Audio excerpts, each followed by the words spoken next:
Hello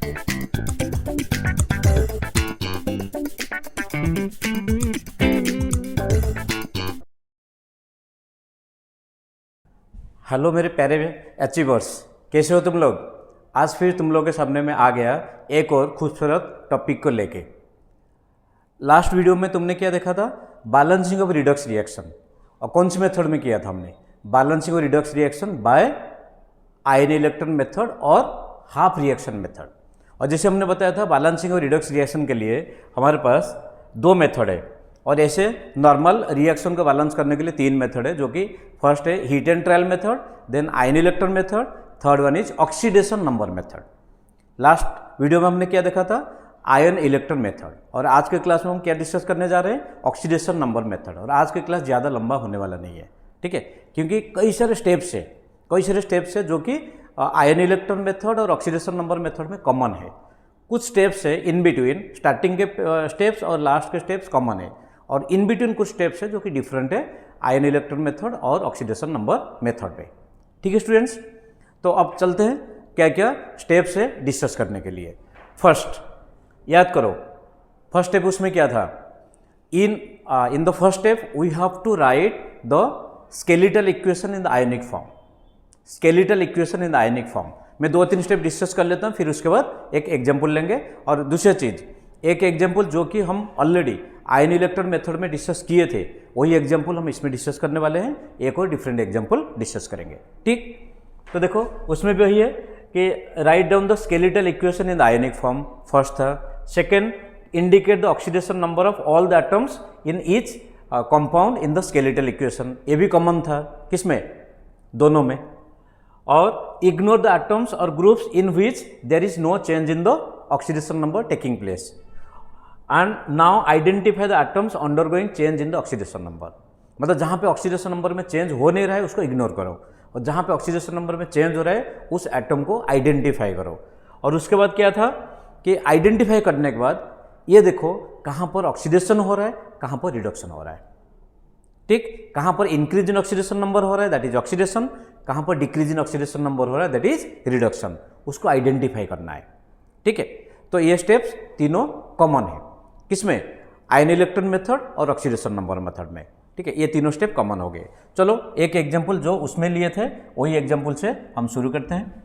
क्या example था, एक एसिडिक मीडियम में था, that is dichromate ion Cr2O7 2- plus oxalate ion gives rise to Cr3 plus CO2। और ये कौन से मीडियम में हुआ था, एसिडिक मीडियम में हुआ था, ठीक है। तो फर्स्ट स्टेप हमने लिखा, क्या लिखा, that is the skeletal equation in the ionic form. Second step में क्या था, you have to mention the oxidation number of each and every element. उसमें जैसे था +6 -2 +3 -2 +3 +4 -2। उसके बाद फिर क्या करना है, उसके बाद हमें आइडेंटिफाई करना है कहाँ पे ऑक्सीडेशन नंबर में चेंजेस आ रहा है। +6 to +3 दैट इज रिडक्शन हो रहा है, और +3 to +4 दैट इज ऑक्सीडेशन। हमने दोनों का आइडेंटिफाई किया कहाँ पे ऑक्सीडेशन नंबर में चेंज हो रहा है और कहाँ पे ऑक्सीडेशन और कहाँ पे रिडक्शन हो रहा है। यहाँ तो क्लियर है। अच्छा, उसमें क्या था, आयन इलेक्ट्रॉन मेथड में यहीं से डिफरेंस आ गया। आयन इलेक्ट्रॉन मेथड में यहाँ पे था कि आपको जो भी रिडक्स रिएक्शन है उसको दो पार्ट में डिवाइड करना है, एक है ऑक्सीडेशन हाफ और एक है रिडक्शन हाफ। लेकिन यहाँ पे ऐसे कुछ नहीं करना है, यहाँ पे ऐसे ही रहने देना है। उसके बाद उसमें नेक्स्ट स्टेप क्या था, उसमें नेक्स्ट स्टेप था बैलेंसिंग ऑफ एटम।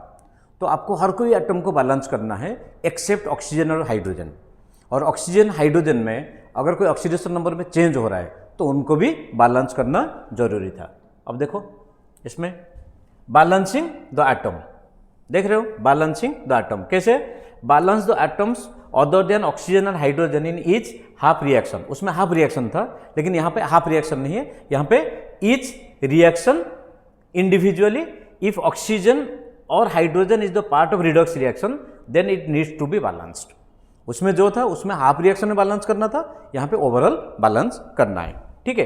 अच्छा अब देखो यहाँ पे बच्चे कैसे बैलेंस करोगे, तो क्रोमियम 2 है, राइट साइड में 1 था तो 2 मल्टीप्लाई करो। कार्बन यहाँ पे 2 है, यहाँ पे राइट साइड में 1 है तो 2 मल्टीप्लाई करो। अब एटम बैलेंस हो गया और ऑक्सीजन हाइड्रोजन को यहाँ पे बैलेंस करने की जरूरत नहीं है, क्यों, इसको लास्ट स्टेप में बैलेंस करना है। उसके बाद ये हो गया एटम बैलेंस। उसके बाद क्या था, चार्ज बैलेंसिंग। उस केस में हमने क्या किया था, चार्ज बैलेंस के लिए आपको इलेक्ट्रॉन ऐड करना था जहाँ पे इलेक्ट्रॉन डेफिशिएंसी था। यहाँ पे चार्ज कैसे बैलेंस करोगे, कैलकुलेट द इंक्रीज और decrease in oxidation number. Oxidation number कहाँ पे इंक्रीज हो रहा है, जितना इंक्रीज हो रहा है उसको कैलकुलेट करो, और ऑक्सीडेशन नंबर डिक्रीज हो रहा है, कितना इंक्रीज हो रहा है उसको कैलकुलेट करो। और इसको कैसे बैलेंस करोगे, जितना इंक्रीज हो रहा है उतना डिक्रीज होना चाहिए। मान लो इंक्रीज 2 हो रहा है, डिक्रीज 4 हो रहा है, तो ज़्यादा कौन हो रहा है, डिक्रीज ज़्यादा हो रहा है। कितना ज़्यादा डिक्रीज हो रहा है, उसके डबल डिक्रीज हो रहा है। तो जहाँ पे इंक्रीज 2 हो रहा था उसके साथ 2 मल्टीप्लाई कर दो तो इंक्रीज 4 हो जाएगा, डिक्रीज 4 था ही, बैलेंस हो गया। तो वही लिखा हुआ है इसमें, for the whole molecule in which it occurs, if these are not equal then multiply by suitable coefficient so that these become equal. तो जैसे मैंने बताया, अगर +2 है और एक -4 है तो +2 के साथ 2 मल्टीप्लाई कर दो, तो इसका मतलब +4 हो जाएगा या -4, दोनों बराबर हो जाएगा। तो यहाँ पे देखते हैं, यहाँ पे क्या करना है, देखो इंक्रीज कहाँ पर हुआ है, ये पहले देखो इंक्रीज कहाँ पर हुआ है और डिक्रीज कहाँ पर हुआ है। इंक्रीज हुआ है कार्बन के केस में, कितना इंक्रीज हुआ है, +3 × 2 से +4 × 2, तो 2 इंक्रीज हुआ है। डिक्रीज कहाँ पर हुआ है, क्रोमियम में, +6 × 2 2 +3 × 2, तो 6 डिक्रीज हुआ है और 2 इंक्रीज हुआ है। फिर दोनों को बराबर कैसे करोगे, जो 2 इंक्रीज हुआ है उसके साथ 3 मल्टीप्लाई कर दो। 3 कहाँ पर मल्टीप्लाई करोगे, जिस स्पीसीज में इंक्रीज हो रहा है उन स्पीसीज में आपको 3 से मल्टीप्लाई करना है। तो कहाँ पर इंक्रीज हुआ है, कार्बन के केस में इंक्रीज हुआ है, तो इसका मतलब ऑक्जालेट और कार्बन डाइऑक्साइड दोनों के साथ आपको मल्टीप्लाई करना होगा 3। तो अब क्या हो जाएगा, और डाइक्रोमेट एज इट इज रहेगा। तो अब आपको लिखना है dichromate +3 oxalate gives rise to 2 chromium ion +3 × 2 6 carbon dioxide. यहाँ तक क्या हो गया, चार्ज बैलेंस हो गया। अब क्या करना है, उसमें जो था इसमें भी यही है, ऑक्सीजन उसके बाद हाइड्रोजन को बैलेंस करना है। नेक्स्ट स्टेप क्या, देखो ये हो गया बैलेंसिंग ऑफ ऑक्सीजन। तो बैलेंस ऑक्सीजन के केस में क्या करोगे, जहाँ पे ऑक्सीजन जितने कमी है उतने ही वाटर ऐड करो, जहाँ पर ऑक्सीजन की जितने डेफिशिएंसी है उतने ही वाटर मॉलिक्यूल ऐड करो। So for balancing the oxygen atom add water molecule to the side deficient in oxygen. ये हो गया ऑक्सीजन की, उसमें जो था इसमें भी यही है। और नेक्स्ट बैलेंसिंग ऑफ हाइड्रोजन। तो बैलेंस हाइड्रोजन कैसे करोगे, जहाँ पे बैलेंस हाइड्रोजन के केस में आपको ये देखना है कि एसिडिक मीडियम में हो रहा है या बेसिक मीडियम में हो रहा है। अगर एसिडिक मीडियम में हो रहा है फिर उस केस में जहाँ पर जितने भी हाइड्रोजन की कमी है उतने H+ ऐड कर दो। अगर बेसिक मीडियम में हो रहा है तो फिर क्या करोगे, उसमें तो डायरेक्ट OH- ऐड नहीं कर सकते, तो उस केस में आपको OH- और वाटर दोनों का हेल्प लेना है। What is the difference between OH- and water, दोनों का डिफरेंस है, एक हाइड्रोजन का डिफरेंस है। वाटर में एक हाइड्रोजन ज़्यादा है, OH- में हाइड्रोजन कम है। तो इसका मतलब ये हुआ, जहाँ पे हाइड्रोजन की कमी है वाटर ऐड कर दो, और उतने ही OH- जहाँ पर हाइड्रोजन ज़्यादा है ऐड करना है। ठीक, तो ये सारे स्टेप समझ आ गया। ठीक है, तो एसिड मीडियम में H+ ऐड करना है, बेसिक मीडियम में आप H+ ऐड कर ही नहीं सकते, तो फिर आपको जहाँ पे डेफिशिएंसी है उतना वाटर मॉलिक्यूल ऐड करो और अदर साइड में उतने ही OH- ऐड करो। ठीक, तो अब देखो आपको यहाँ पे क्या करना है, अब ऑक्सीजन को पहले बैलेंस करना है। ऑक्सीजन लेफ्ट साइड में कितने हैं, 7 + 12 कितना हुआ, 19। राइट साइड में कितना है, 12। इसका मतलब ऑक्सीजन राइट साइड में 7 डेफिशिएंट है। तो जहाँ पे ऑक्सीजन की जितने भी डेफिशिएंसी होगा उतने ही वाटर मॉलिक्यूल्स ऐड कर दो, 7 वाटर। ये हो गया 7 वाटर। तो अब ऑक्सीजन बैलेंस हो गया, अब हाइड्रोजन बैलेंस करना है। एसिडिक मीडियम है तो जहाँ पे हाइड्रोजन जितना कमी होगा उतने ही H+ ऐड करो। राइट साइड में हाइड्रोजन कितने हैं, 14 है, तो आपको लेफ्ट साइड में 14 H+ ऐड कर दो और आपको मिल गया बैलेंस्ड रिएक्शन। अच्छा, अब एक क्वेश्चन आता है कि सर हम कौन सी मेथड फॉलो करेंगे। हमने तो आयन इलेक्ट्रॉन मेथड में दिखा और ये भी ऑक्सीडेशन नंबर मेथड हो गया, तो कोई भी मेथड आप ले सकते हो, जो आपको पसंद आए उसको आप आराम से ले सकते हो। ठीक है, तो लेकिन कई बार क्या होता है, आयन इलेक्ट्रॉन मेथड की ज़रूरत इसलिए पड़ता है क्योंकि आपको देखना होता है कि कितने इलेक्ट्रॉन ट्रांसफर हो रहा है एक रिएक्शन में, तो वो मेथड जानना ज़रूरी है। ठीक है, ऐसे तो दोनों मेथड की ज़रूरत है, बट वो मेथड जानना ज़रूरी है ही। कई बार क्या होता है, ऑक्सीडेशन नंबर मेथड स्टूडेंट भूल जाते हैं, फिर भी काम चला लेते हैं, बट आयन इलेक्ट्रॉन मेथड अगर भूलोगे कई बार काम नहीं चला पाओगे। और उसमें आयन इलेक्ट्रॉन मेथड खास करके आपके जो डिसप्रोपोर्शनेशन रिएक्शन और कॉन्प्रोपोर्शनेशन रिएक्शन के लिए ज़रूरत होता है। ठीक है स्टूडेंट्स, ये समझ आ गया। तुम भी सोचोगे सर एक और क्वेश्चन तो डिस्कस कर लो जो बेसिक मीडियम में है, चलो एक और क्वेश्चन भी डिस्कस कर लेते हैं। तो कौन सी क्वेश्चन है, और जैसे लास्ट क्लास में भी किया था, लास्ट क्लास में क्या हुआ था, क्वेश्चन डिस्कस करने के बाद फिर हमने क्या किया था, कुछ असाइनमेंट तुम लोगों के लिए दिया था। आज भी वही है, एक असाइनमेंट है तुम लोगों के लिए। असाइनमेंट देख पा रहे हो, ये असाइनमेंट है तुम लोगों के लिए, और ये असाइनमेंट तुम खुद प्रैक्टिस करो, क्विकली इसका स्क्रीनशॉट ले लो। ठीक है, और उसमें भी 3 क्वेश्चन दिया था, इसमें भी 3 क्वेश्चन है, टोटल कितने हो गए, 3 क्वेश्चन एसिड मीडियम था और यहाँ पे 3 question acid medium, means 6 question हो गए। बेसिक मीडियम के भी 3 क्वेश्चन थे और यहाँ पे भी 3 क्वेश्चन है, टोटल कितने हो गए, 6 12 क्वेश्चन हो गए। इतना क्वेश्चन कर लो, एनसीईआरटी कर लो, काफ़ी है। ठीक है, अभी स्टार्टिंग के लिए काफ़ी है, बाकी उसके बाद जो भी बुक से रेफर कर रहे हो करो। चलो हम बेसिक मीडियम में एक क्वेश्चन ले रहे हैं, suppose ClO3- plus N2H4 NO3- plus Cl-। चलो तुम लोग अगर बोल रहे हो, इसी क्वेश्चन को हम डिस्कस करने जा रहे हैं बेसिक मीडियम में। ठीक है, तो क्या था, ClO3- plus hydrogen, ClO3- plus hydrogen gives rise to Cl- plus NO3। ठीक है, Cl- प्लस NO3, सही है। अच्छा, अब आओ देखते हैं। तो ये हो गया स्केलेटल इक्वेशन। उसके बाद हमें क्या करना है, ऑक्सीडेशन नंबर मेंशन करना है। तो ऑक्सीडेशन नंबर ये हो गया +5, ये -2, ये हो गया -2 +1 -1 +5 -2। और फिर भी अगर ऑक्सीडेशन नंबर कैलकुलेट करने में किसी को अगर दिक्कत है तो जो ऑक्सीडेशन नंबर कैलकुलेशन का जो वीडियो है उसको एक बार रेफर कर लो। ठीक, तो ये हो गया सेकंड स्टेप। थर्ड स्टेप में क्या करना है, आइडेंटिफाई करना है कहाँ पे ऑक्सीडेशन नंबर चेंज हो रहा है, और साथ साथ में ये मेंशन करना है कौन सी ऑक्सीडेशन है और कौन सी रिडक्शन है। ये हो गया रिडक्शन, जैसे ऑक्सीडेशन नंबर में डिक्रीज हो रहा है। ये हो गया ऑक्सीडेशन, क्योंकि ऑक्सीडेशन नंबर में इंक्रीज हो रहा है। ऑक्सीडेशन रिडक्शन हो गया। उसके बाद ऑक्सीडेशन नंबर मेथड में क्या था, आपको एटम को बैलेंस करना है एक्सेप्ट हाइड्रोजन और ऑक्सीजन। तो यहाँ पे एटम क्लोरीन 1 है, उस साइड में क्लोरीन 1 है, तो एटम को बैलेंस करने की जरूरत नहीं है। अब नाइट्रोजन लेफ्ट साइड में 2 है, राइट साइड में कितना है, 1 है, तो इसका मतलब राइट साइड में NO3 के साथ 2 मल्टीप्लाई करना होगा। अब एटम बैलेंस हो गया एक्सेप्ट ऑक्सीजन और हाइड्रोजन, क्योंकि ऑक्सीजन को और हाइड्रोजन को लास्ट में बैलेंस करना है। एटम बैलेंस हो गया। उसके बाद चार्ज बैलेंसिंग। तो स्टूडेंट ऐसे याद रखो, मैं तो बोलता हूँ ACOH, समझे, ACOH। A means atom, C means charge, O means oxygen, H means hydrogen. यही सीक्वेंस में आपको याद रखना है बैलेंस करने के लिए। ACOH atom, charge, oxygen, hydrogen. दोबारा रिपीट करो, ACOH atom, charge, oxygen, hydrogen. इसी सीक्वेंस में आपको बैलेंस करना है इन द रिडक्स रिएक्शन।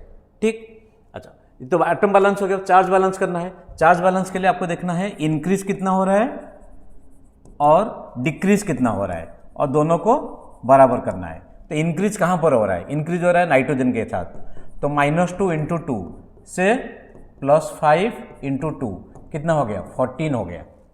और डिक्रीज कहाँ पर हो रहा है, क्लोरीन के केस में +5 to -1 दैट इज 6। ये तो बहुत बड़ा कोफिशिएंट आ गया। ठीक है, तो आप कैसे करोगे, तो इसमें आपको LCM लेना है। ठीक है, तो 16 और 14 और 6 उनका LCM कितना होगा, 42। तो 42 मीन्स आपको 14 जो वैल्यूज़ है उनके साथ 3 मल्टीप्लाई करना है और उनके साथ 7 मल्टीप्लाई करना है। ठीक है, बाकी चेक कर लिया ना। देखो नाइट्रोजन कितना है, 2 है, और ऑक्सीडेशन नंबर -2 है, -2 × 2 -4 से +5 × 2 +10, तो -4 to +10 14 इंक्रीज हुआ है। डिक्रीज +5 से -1 मीन्स 6 डिक्रीज हुआ है। तो 14 और 6 का LCM 42 हो गया। तो 42 divided by 14 that is × 3 and into 7।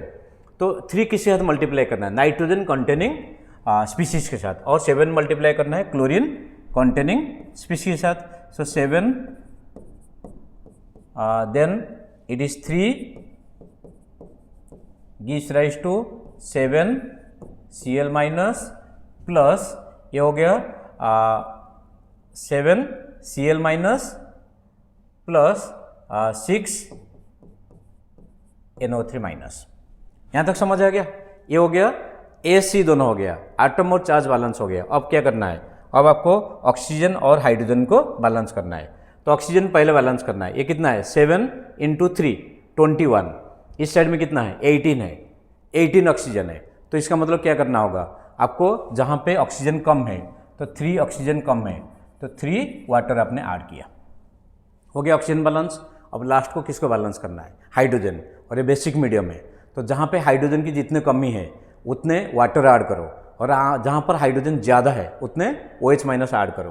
तो हाइड्रोजन देखो लेफ्ट साइड में कितना है, 3 × 4 12, राइट साइड में कितना है, 6 है। तो इसका मतलब लेफ्ट साइड में हाइड्रोजन ज़्यादा है और राइट साइड में हाइड्रोजन कम है। कितना कम है, ये हो गया 12, ये हो गया 6, मीन्स 6 हाइड्रोजन की कमी है।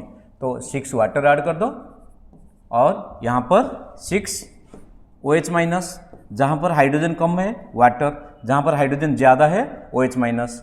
तो अब देखो 7 ClO3 minus plus 3 N2H4 plus 6 OH minus gives rise to 7 Cl minus 6 NO3 minus plus 9 water.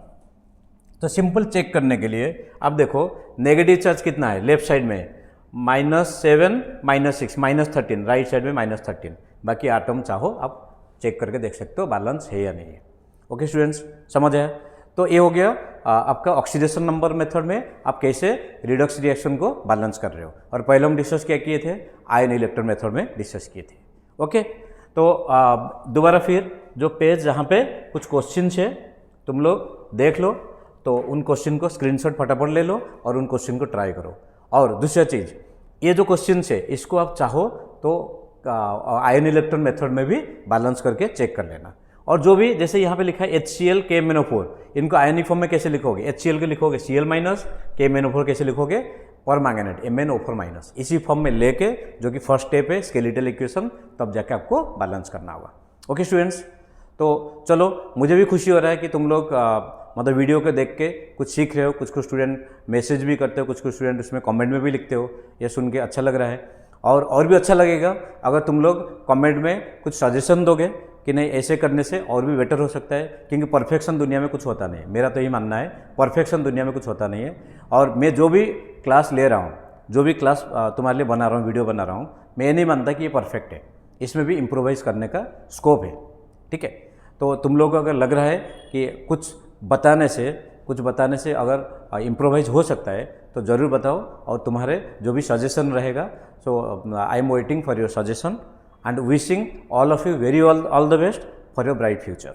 Okay students, good luck.